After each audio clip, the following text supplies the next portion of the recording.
All right, so let's get started here. We're going to talk about, we're going to start in our next chapter, chapter 20. This is on carboxylic acids and nitriles. We have a few functional groups to cover left in the semester, most of which, actually all of which with the exception of these nitriles, are these carbonyl-containing functional groups. We've already talked about aldehydes and ketones. Now it's the carboxylic acids, the esters, et cetera, the remaining ones that we have here. And we put nitriles in with this group as well because these behave fairly similarly, okay? We're gonna kind of like set the stage here to do some background information. And then we'll start talking about reactions of how we convert these carboxylic acid derivatives from one to the other. You can kind of interconvert fairly easily. Yeah, so a lot of the reactions that we're going to learn this section have this sort of theme to them, none of which are quite as bad as those condensation reactions, all right? I like to not save the worst possible topic till the end of the semester, so I like to get those condensation reactions out of the way, like at that 2/3 point, because those are by far kind of the hairiest. We're going to do a lot of turning one functional group into another in this particular chapter here. Again, before we kind of get into those reactions, we're going to set the stage here. Again, we're going to first introduce carboxylic acids and nitriles, and the first thing that we're going to do is where we always start with nomenclature. All right, so first of all, let's just look here at an example of our functional groups that we're talking about. A carboxylic acid has that hydroxyl group bound to that carbonyl carbon, and a nitrile has that carbon-nitrogen triple bond. Come on.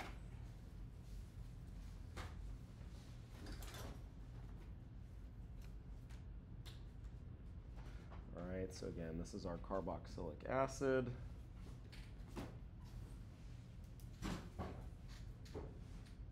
This is our nitrile. The nitrile as a functional group, we've all seen abbreviated a bunch. That's that CN. Okay.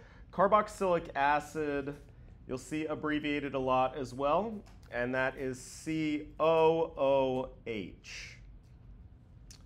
Right? That carbonyl carbon is bound to two oxygens, one of which is an OH, a hydroxyl group. So that's kind of our abbreviation for these two functional groups.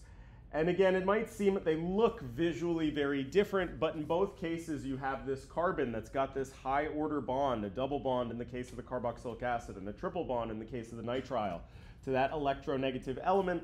And so these functional groups kind of get lumped into the same category. All right, so for our nomenclature of carboxylic acids,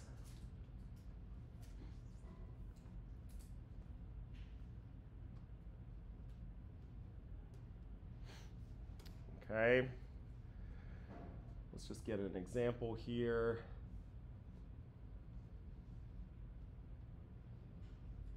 Oops.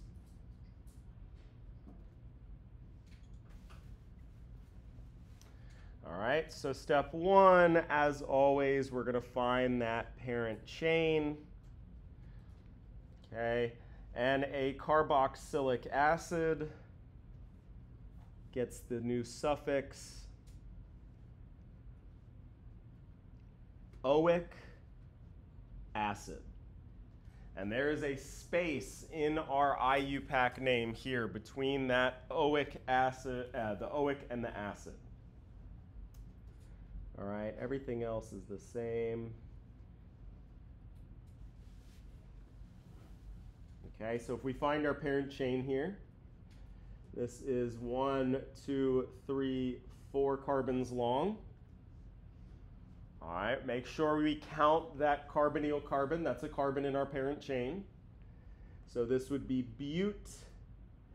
butanoic space acid. And when I number my parent chain, I'm not going to bother to, well, so first of all, I'm always, like we did before, we're always going to make that carbonyl carbon, carbon 1. But I'm not going to say one butanoic acid because that carbon has to be located on the end because there's 3 bonds for our carboxylic acid here. So there can only ever be one carbon-carbon bond in your carboxylic acid. So just like we saw with aldehydes, our locant does not appear in the name.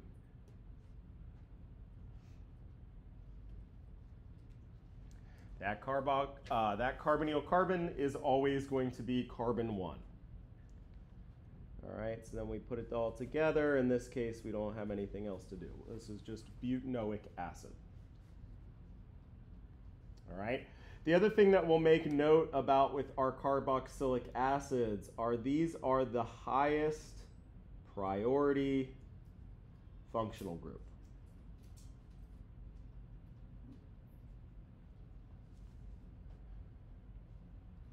All right, everything else is considered lower than a carboxylic acid.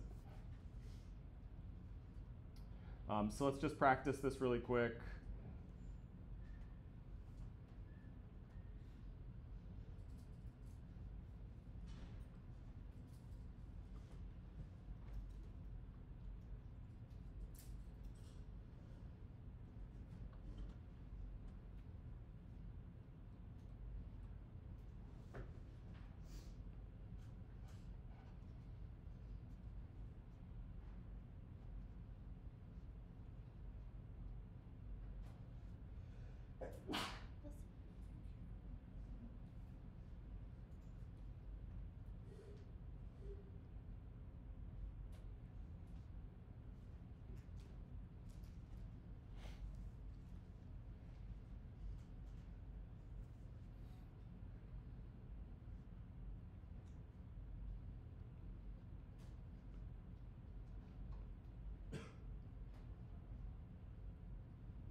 All right, so for this first one here, when I'm finding my parent chain, I'm going to have to include that carbonyl carbon as my parent chain here, right? So my parent chain, my carbon 1 is that carbonyl carbon, which means I got that methyl group on carbon 2. All right, so this would count as a substituent. Again, one carbon substituent would be a methyl group. When I assemble my name, I'm going to put that 2-methyl out front. And then this would be 2-methyl hexanoic acid. All right, I don't have to indicate that that oic acid group is on carbon 1. That's implied. All right, same thing over here. Find my parent chain. 1, 2, 3, 4, 5. Okay. Previously, aldehydes were the highest priority group that we had learned about, but what we just learned is that carboxylic acids beat them all. So this is now my lower priority group, what we call an oxo group. That's not something that you would have to have memorized. Remember, that's on the chart on our constants page, but that's what it's called, an oxo group. And we do have to indicate the position of that oxo group. Okay, it's implied that my carboxylic acid is on carbon 1, but I still have 5 oxo in my name, pentanoic acid.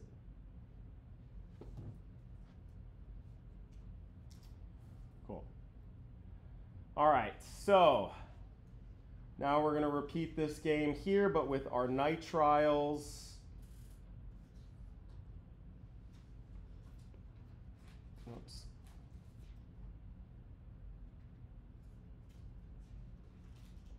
Trying to be lazy and copy and paste, and it's taking longer than it's probably worth, but okay. All right, so now we got nomenclature of nitriles. Let's take an example. All right. If I'm going to draw my 4 carbon nitriles, remember around that triple bond has to be linear. So that group's got to stick out there. Okay. For nitriles, our nitrile functional group, they got real creative and they use the suffix nitrile. All right, so it's just the name of the functional group. Very much so akin to thiols, right? And just like with thiols, when we put our name together, we have to consider the fact that our functional group suffix is starting with a consonant, right? So it's not butanitrile, you retain that E, butane nitrile. All right, we're going to keep the E.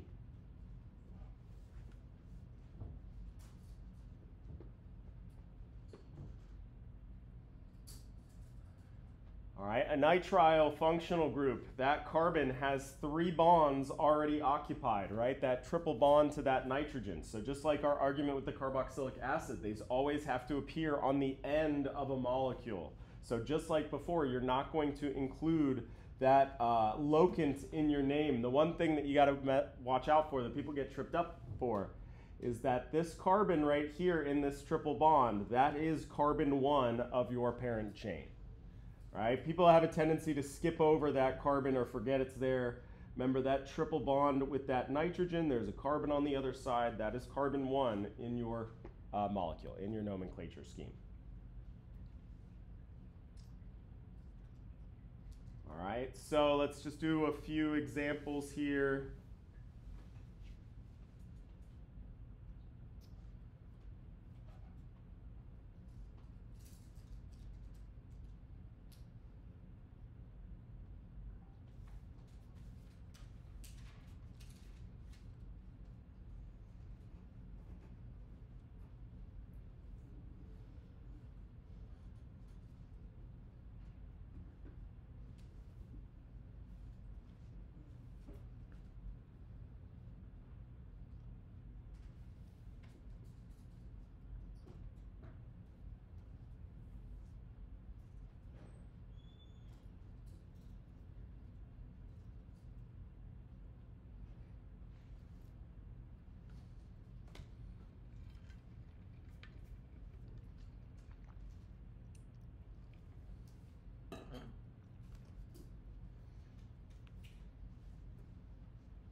They most likely dumped ice that's slowly melting and dripping down the drain.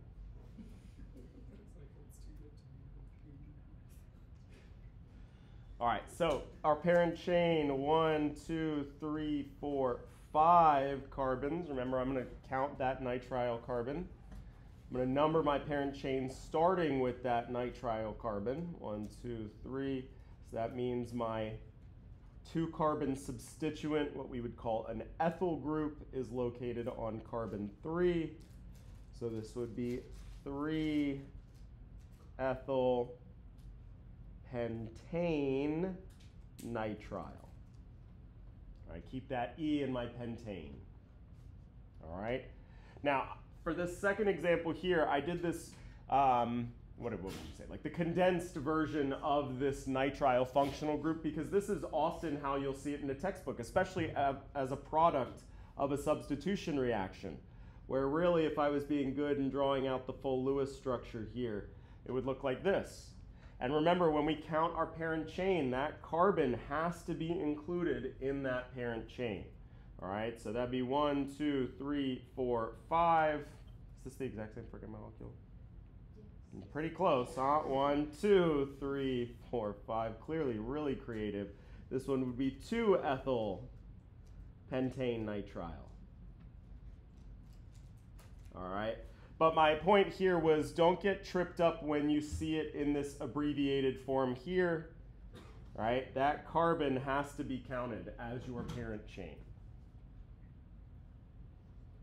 Okay. All right, so now let's start to talk about reactions. Specifically, we'll focus on how we prepare our carboxylic acids and nitriles. We're actually going to start with nitriles first. We can say preparation.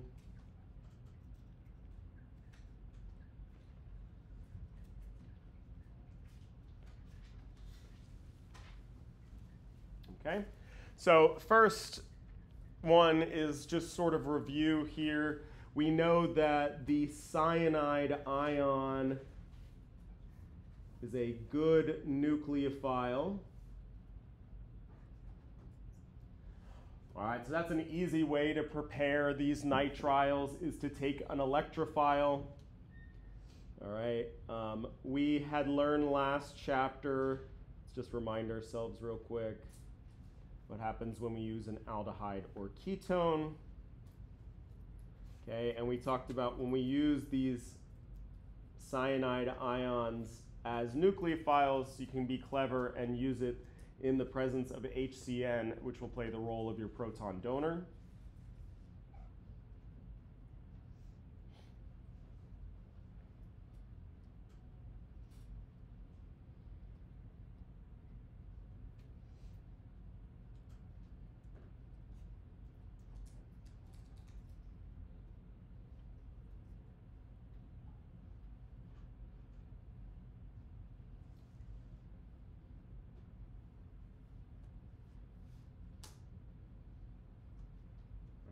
So this will produce the following. And it's a nitrile, but it's got that alcohol group on there as well. Okay, so certainly a nitrile, but kind of a specific class of nitriles. So then how could I get just that nitrile all by itself? Well, of course, another good electrophile would be an alkyl halide. All right, and so we would expect a normal old substitution reaction. We don't even have to have our source of hydrogen because we don't have that same alcohol functional group that's being formed here. Right, so this would give us these SN2 type substitution reactions that would replace that halogen with my nitrile, with my cyano group.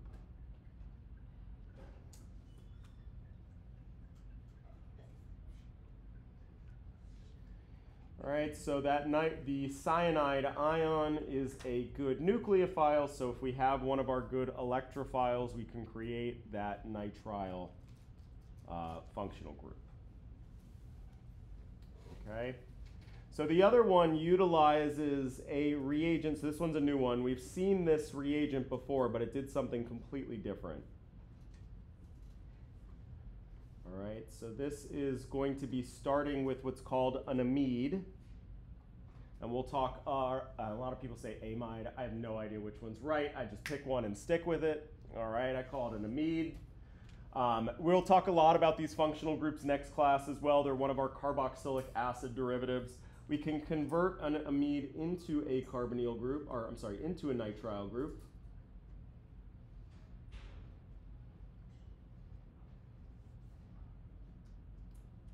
Okay, so our carbonyl carbon becomes our nitrile carbon here. Using SOCl2 in benzene at 80 degrees Celsius. That is very specific reaction conditions, but that's how you do it.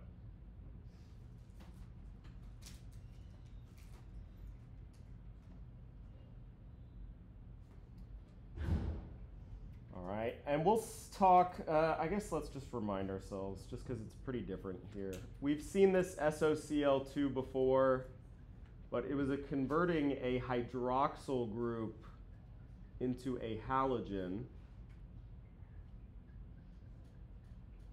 And we're going to see it again, where it does basically the same thing, but starting with a carboxylic acid.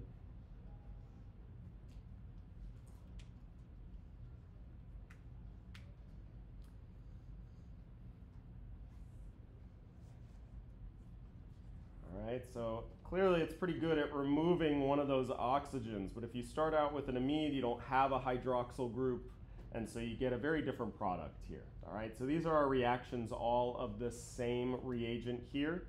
And most of the other ones follow this same pattern where you're converting that hydroxyl group into a halogen. This one's pretty different though. This is creating a nitrile out of an amide.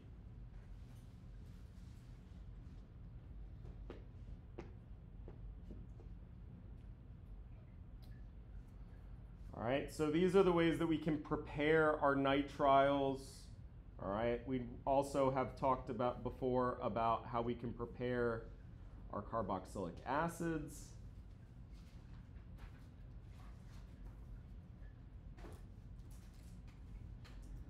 Okay, so one of those were these oxidation, actually a bunch of them fall under the class of an oxidation reaction.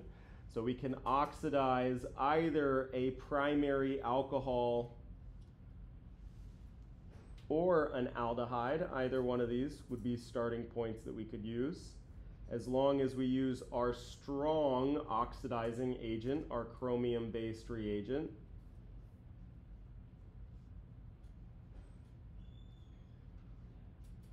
Get a carboxylic acid.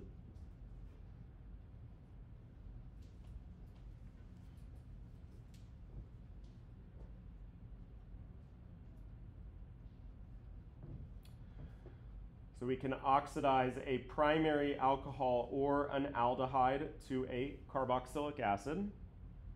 All right, we can also oxidize a nitrile to a carboxylic acid.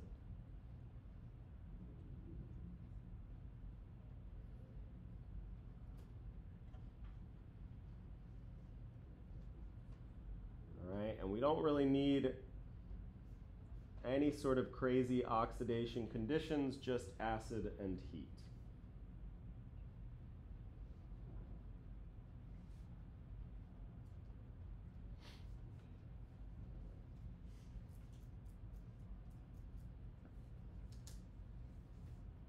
All right.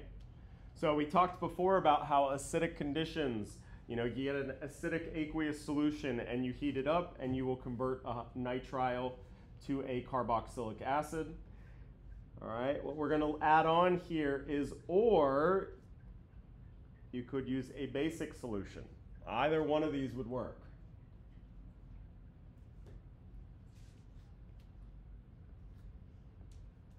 With heat still, or just solution? Apparently, yeah, it just says NaOH.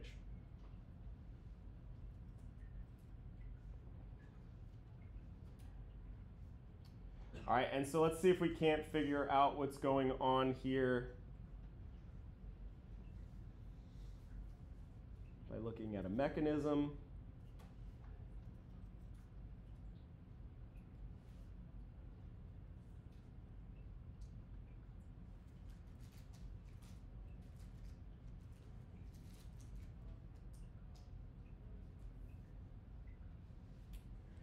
right, so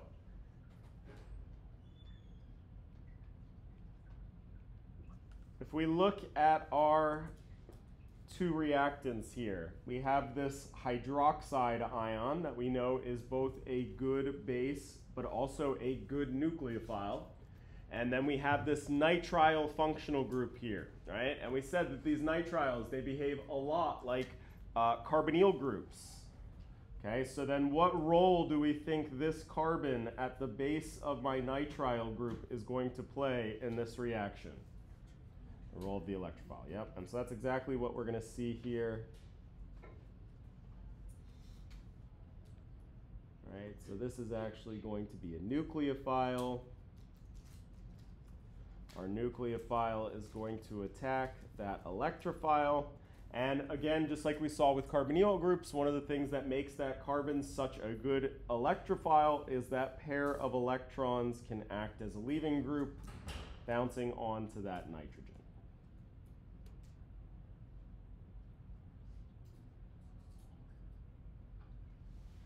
Okay, so what we see here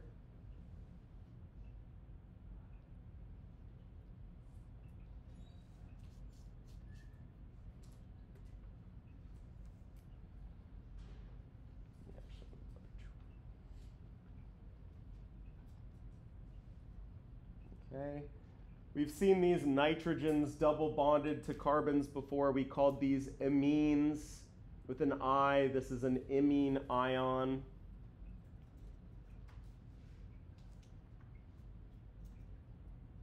Okay, and so the next step here is now we're going to have a proton donor under these basic conditions. We'll use water.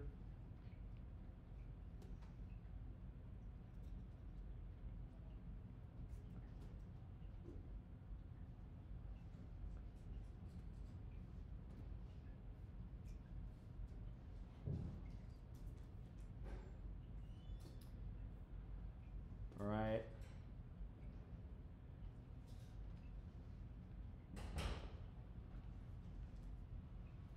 Okay, and so we can note that this is, so we'll say, let's make note that we got an aqueous basic solution, not an ethanol. So because we have an aqueous solution,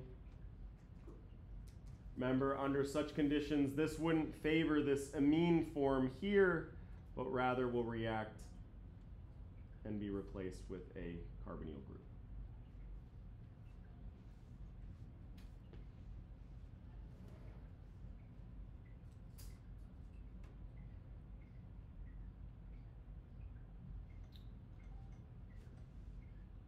All right, so again, like we saw with our carbonyl carbons, they played the role of the electrophile. What we're going to see with our nitrogens in this reaction, and another one we're going to talk about here in a second, is that it plays the role of an electrophile as well. And so our hydroxide is the nucleophile and attacks. We get this imine intermediate that, because we're in aqueous conditions, will react to form a carboxylic acid.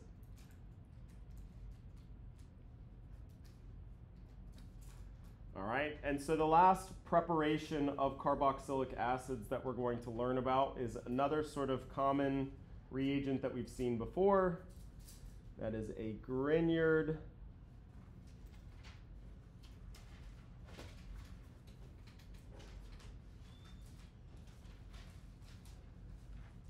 All right, we talked about how Grignards can react with aldehydes and ketones to create alcohols. We can also make a carboxylic acid with our Grignard by reacting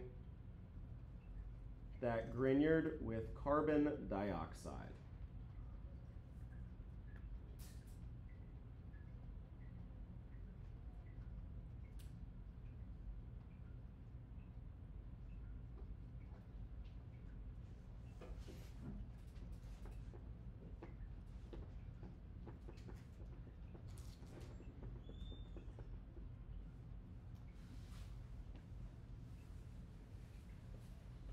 All right, so let's just take a look at an example here.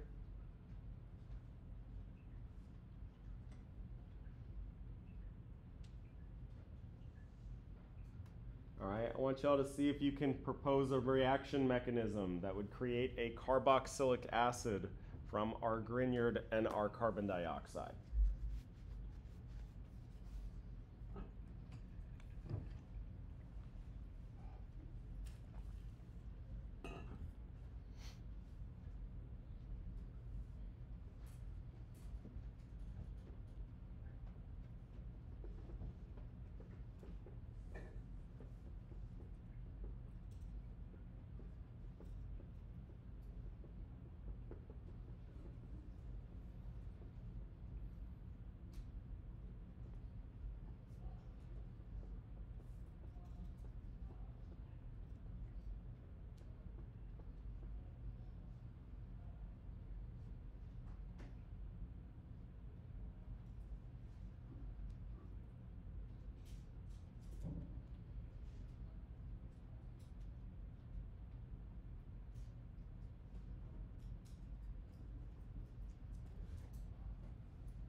Right, so our Grignards, our carbon is our nucleophile, right? Grignards are a carbon nucleophile. And it's going to attack the carbon in our carbon dioxide, right? It's bound, double bonded to 2 oxygens, so it's relatively electron deficient. Right? In particular, importantly, your arrow needs to start at this carbon-magnesium bond. That's the pair of electrons that's reaching out and forming that new bond with the carbon in CO2. And just like we saw every time our carbonyl carbon got attacked, that's going to kick that pair of electrons up onto that oxygen.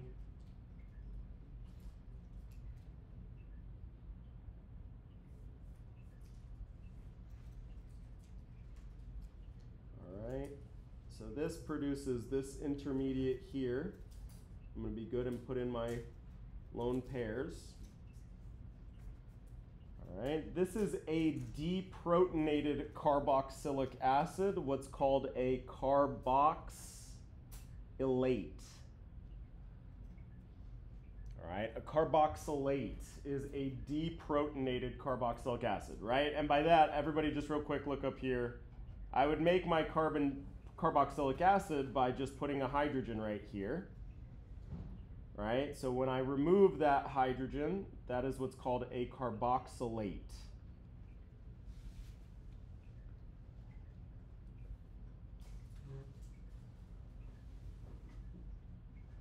Okay? And so in the last step, that acidic workup step,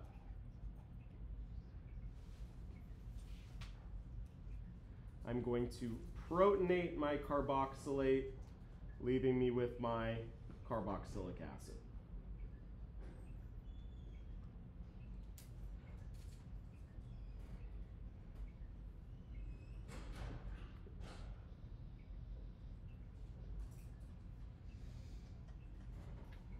All right, so let's just make a note since they're right next to each other here.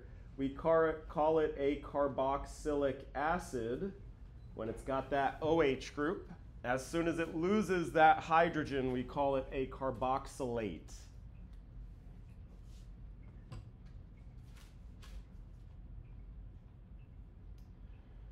Okay, and so this would be a method for preparing carboxylic acids. Note that we've added exactly 1 carbon when we've done this here. Starting with our Grignard, we have now 1 additional carbon when we create our carboxylic acid.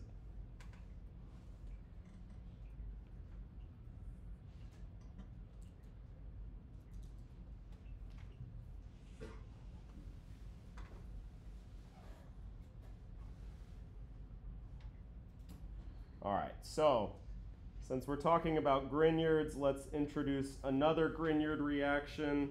but this time starting with a nitrile.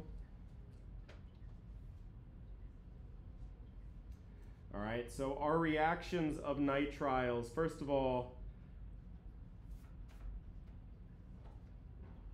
we already talked about one because it was a preparation of carboxylic acids. That's the oxidation of these nitriles, so either with acid and heat or an aqueous basic solution, we can convert our nitrile into a carboxylic acid.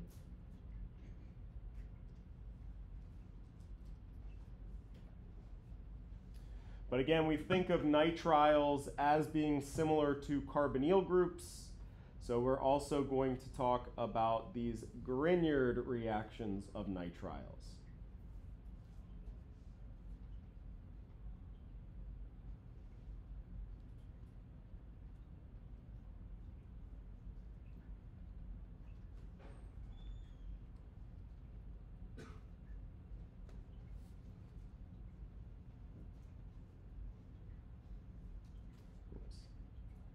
All right, so if we have our nitrile, and we're going to react this with a Grignard. I guess I need an N over there. There we go. All right, given what we've discussed about these two, this functional group of nitriles and these Grignard reagents, see if you can't give me the very first step of this reaction here.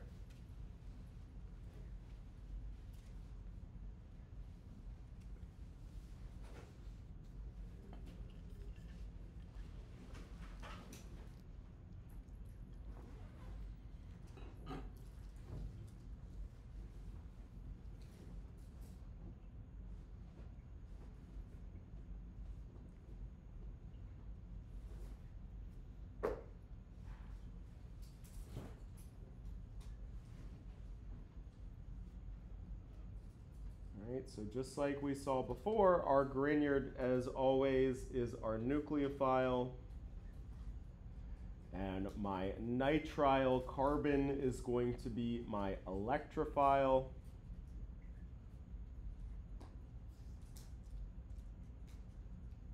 And when that electrophile gets attacked, it's going to bounce that pair of pi electrons up onto that electronegative nitrogen.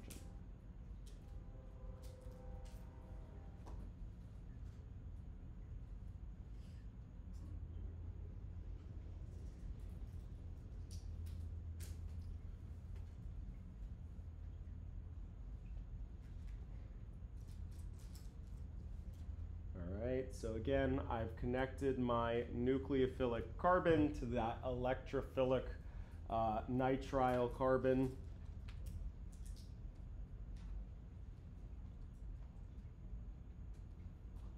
And this again leaves us with that imine ion.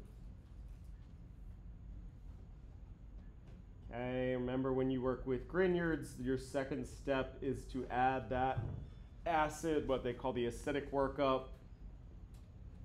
All right, and so the first thing that's going to do is to protonate that nitrogen, forming an imine.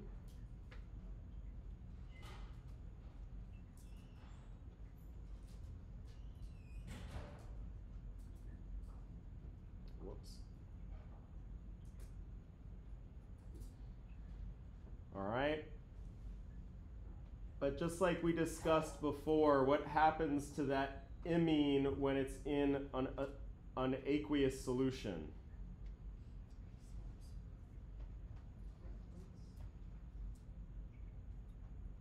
Right, so you'd have to be in a solution, I guess to be clear, right? We talked about these imines with regard to aldehydes and ketones. Right, so if I had this in the presence of a whole bunch of ammonia, I would get that imine that looks like my intermediate here, right? But if I have instead of having an excess of ammonia, if I have an excess of water, that's just going to favor the other direction here. And so that's what happens when we add in that aqueous acid solution at the end. Always our last step in a Grignard reaction is that aqueous acid solution. It's going to just kick off that nitrogen. All right, so we have a new method of synthesizing our ketones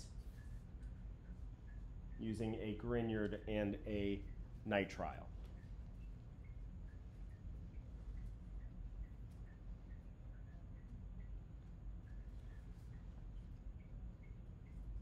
Okay, so if we just want to summarize here,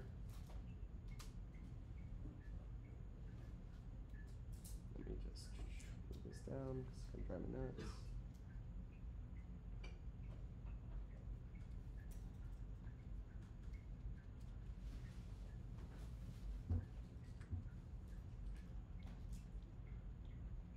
Okay, if we take some Grignard, MgBr, and then do our acidic workup, we're going to have R,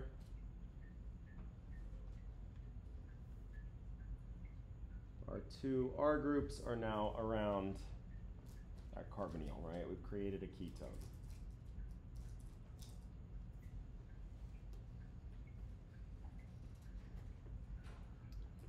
Okay?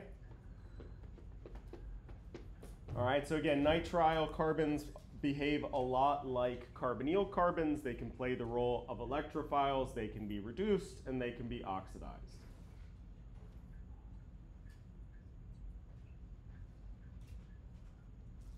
All right, and I guess one more here, let's be good and summarize. We talked about that oxidation reaction. All right, another one that we talked about is that reduction reaction. So everybody take a second. If I use my strong reducing agent, lithium aluminum hydride, everybody take a second and see if you can't remember what our product would be.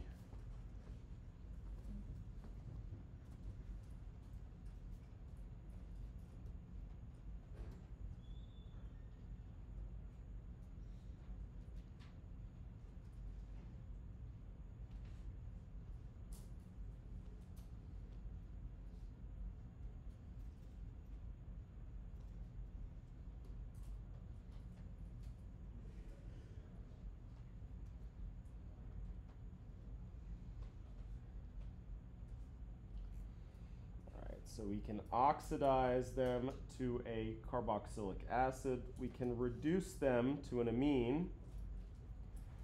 And lastly, what we just learned about is we can use our Grignard reagents on our nitriles as well.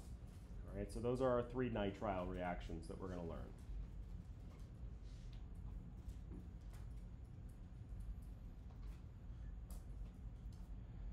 All right, so our carboxylic acid reactions.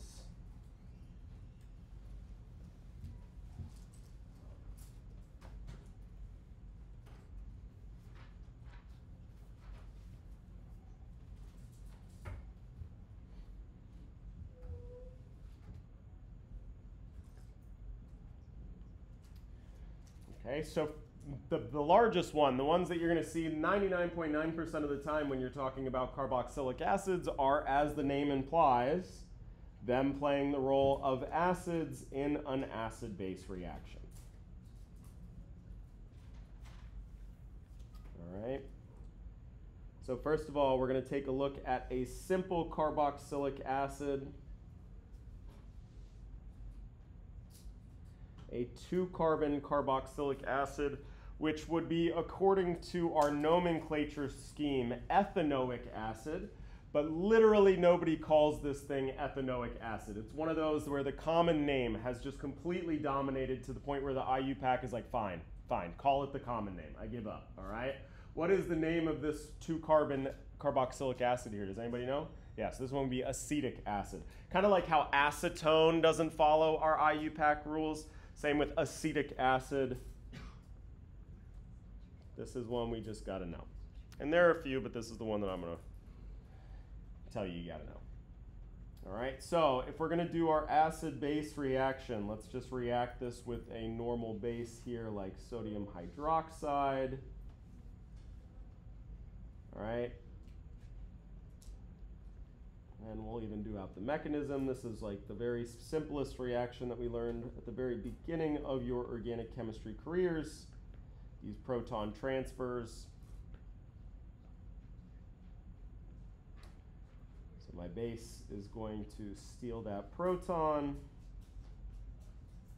and the acid is going to accept that pair of electrons.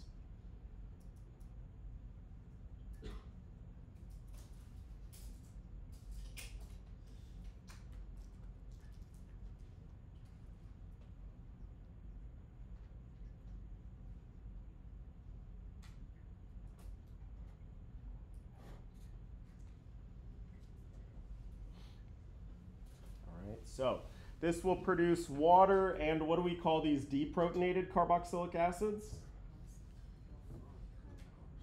Carboxylates.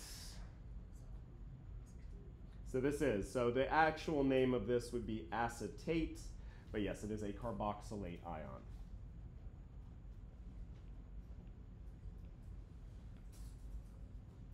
Okay, so carboxylic acids, very, very common biomolecule. They are playing this role of the acid where they're donating this proton here. Okay, so since the role of the acid is such an important part of this functional group, let's talk about pKa's here. All right.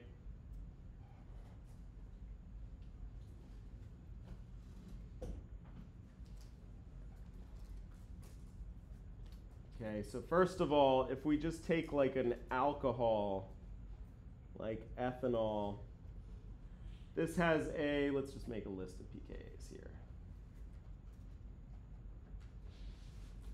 This has a pKa of around 16, similar to that of water. Not impossible to deprotonate, but it's not just falling off all over the place. All right. If we put that carbonyl group there,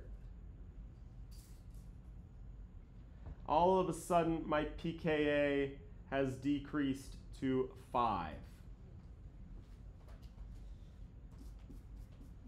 Right? Pretty significant drop. This certainly would be considered an acidic molecule. If you added this thing to water, it would change the pH of that water. Right? So something that we would consider to be a good acid. What makes that pKa, like what causes that drop in pKa? Why is a carboxylic acid so much more acidic than an alcohol? I mean, yes, it's in the name, right? But why? Resonance. Resonant, remember, always about the stability of that conjugate base. And so if we look here, why is that negative charge on my conjugate base so stable? Because it can be stabilized through resonance, right? That positive, that negative charge can be smeared out between those two oxygens. So that's what leads to that drop. So we can also decrease our pKa even more by creating more resonance, right? So if we look at benzoic acid, for example. Let's move this.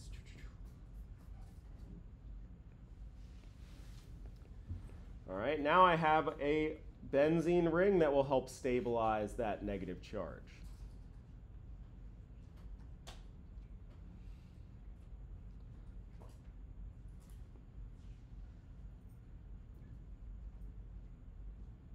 Okay. The stabilization isn't all that crazy dramatic. It does decrease, but to about 4.2.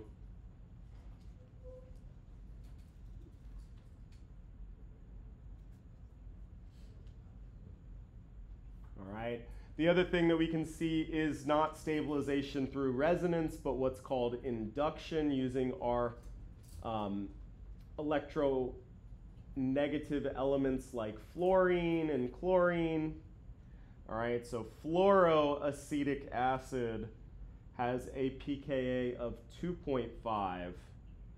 And if you put a bunch of them on there, you can get it to be into that like strong acid territory. So trifluoroacetic acid has a pKa around 0.2.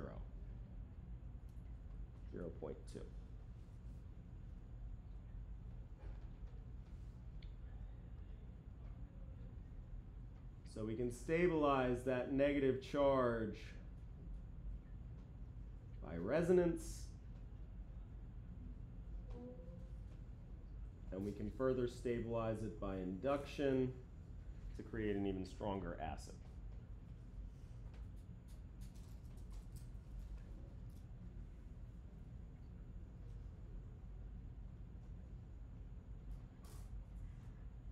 Okay, so let's take this benzoic acid here. We said that this was a pKa of 4.2.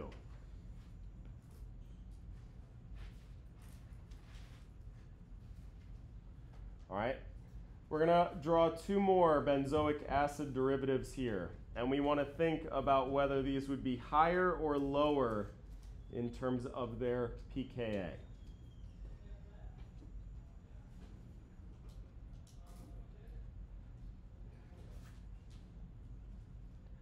All right, so in one, I'm going to put a nitro group in, and in the other one, I'm going to put a hydroxyl group in.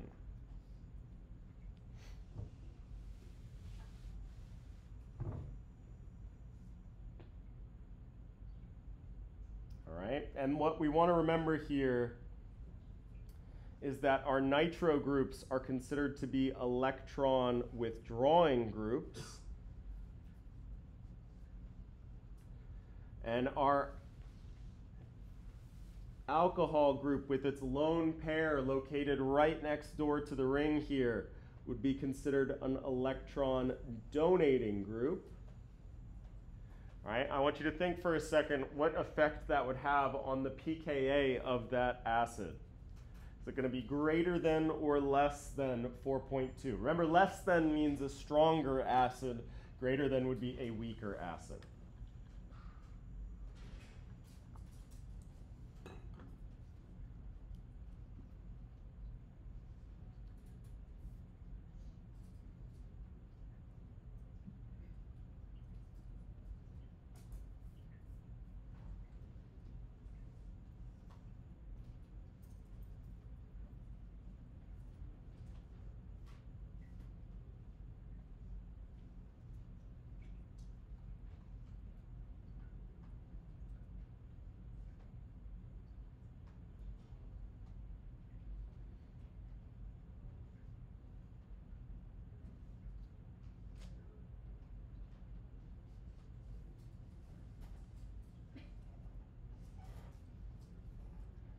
All right, so first of all, remember benzoic acid has a lower pKa.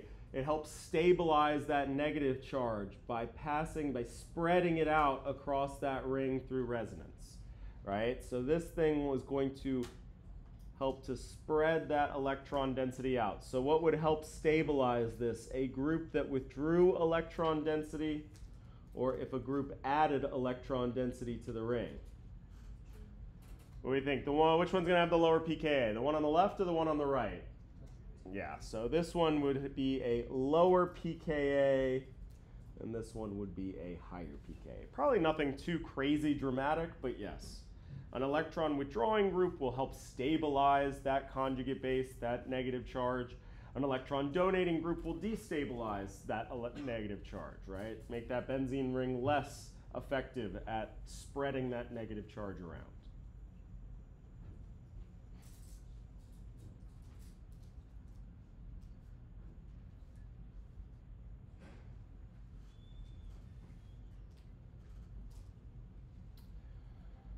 All right, so honestly, that does it for that entire chapter on carboxylic acids and nitriles. Let's just kind of summarize, create a little, like a practice wheel of these reactions that we learned about, and then that's kind of it on our new information for these. We'll begin our discussion of those carboxylic acid derivatives starting next class period.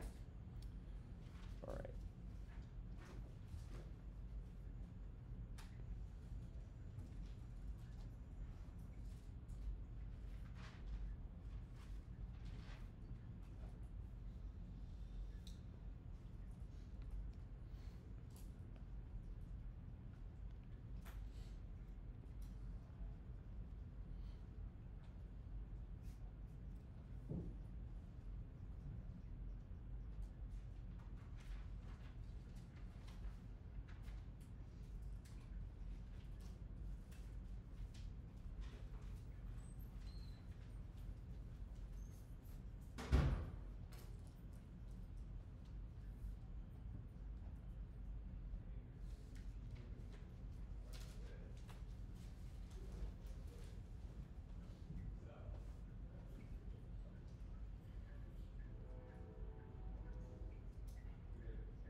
so let's look at these two preparation reactions here, these two ways of making a nitrile. If we use the cyanide ion, our good nucleophile, we just need to have an electrophile. And so a simple electrophile would just be an alkyl halide. If you use an alkyl chloride, that'd be fine. An alkyl iodide, that'd be fine. Importantly though, number of carbons in that alkyl halide. Remember, when you do your substitution reaction, you will add that carbon. So my alkyl halide should only be this 3-carbon alkyl halide. All right, we're going to add a carbon when we do our substitution reaction. If we use our other preparation method, this would be starting with an amide, and this does not have any sort of carbon adding step. So I'm going to need to use a substrate that already has the correct number of carbons, a 4-carbon amide.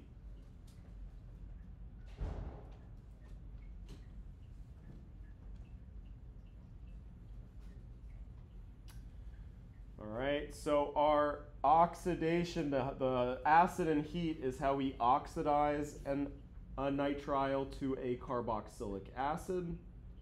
Right, so this is one of our methods of preparing carboxylic acids. We learned a new method here using carbon dioxide, and what would our reagent be? A Grignard.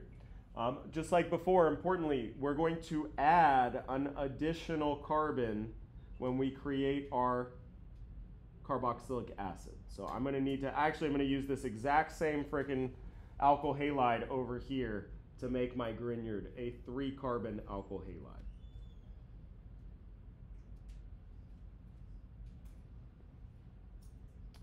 All right, and then lastly, we talked about Grignard reactions with our nitrile groups.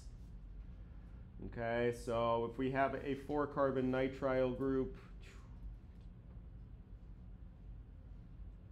all right, let me just color my carbons here to be consistent. 1, 2, 3, 4.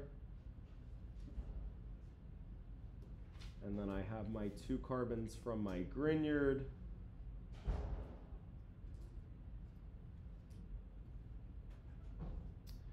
All right, and this produces as an intermediate, kind of what I would like expect the product to be, one of these imines. But of course, this is not going to stay as our final product. It's not going to be stable in that aqueous acidic workup that we do. So my real product here will be a ketone.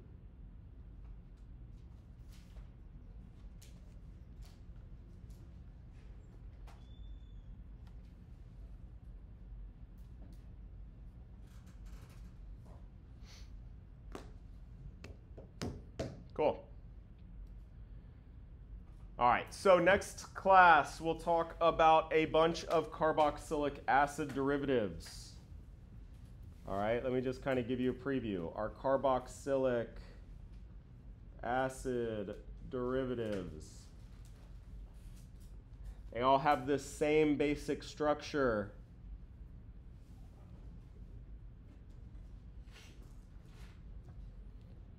All right, where this is some electronegative element.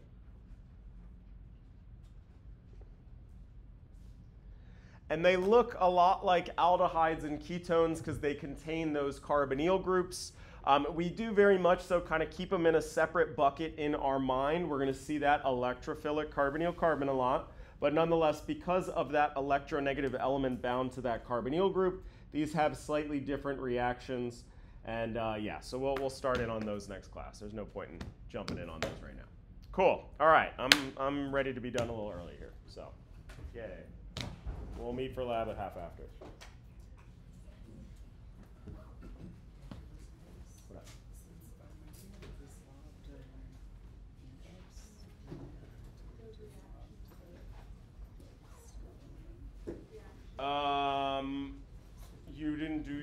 You don't have your Grignard, or you didn't do 35A? Okay, so you can start 35, well, I say that. I don't think we have glassware for you. Okay, well you could take we'll get you your data and you can start looking at that for the EAS lab. But yeah, I don't know, we'll figure something out. Do I need to prepare glassware? I have it for you. Yeah. Could you by any chance open the keys